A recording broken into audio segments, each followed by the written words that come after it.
These pictures broke my heart. Like thousands of Sudanese diaspora, I've been watching in horror as the footage from Khartoum paints a picture of terror and violence.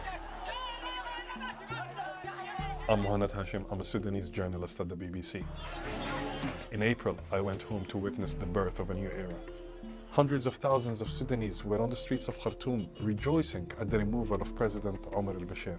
My emotions then couldn't be more opposite to how they are now.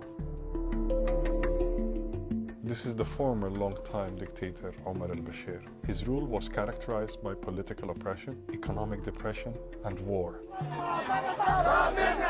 Bashir was eventually overthrown through a peaceful sit-in earlier this year, and people took to the streets in days of celebration.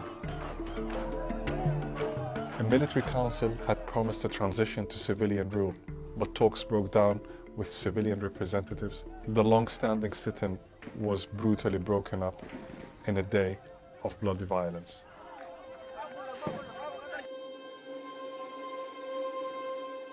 Well, you have the protesters, literally millions of Sudanese who occupied the streets for months. Their main representative body is the SPA, the Sudanese Professionals Association. They want an international investigation into Jews' massacre before they resume talks. And on the other hand, you have the TMC, Sudan's Transitional Military Council.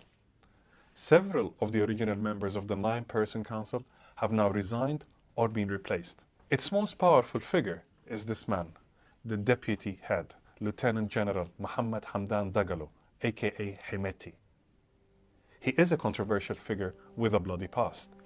His rapid support forces, what locals call the Janjaweed, were responsible for June's massacre.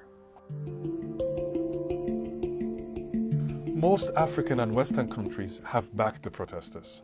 This man, Ethiopian Prime Minister Abiy Ahmed, flew to Sudan to try and broker a new agreement between the two sides. The United States has also weighed in and sent an envoy to Khartoum.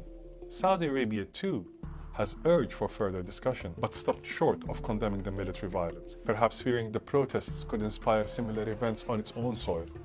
But now, many Sudanese protesters are taking to social media to express their fears about further brutal clampdowns.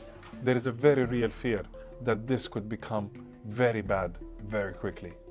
For my beloved homeland, that is something that fills my heart with dread.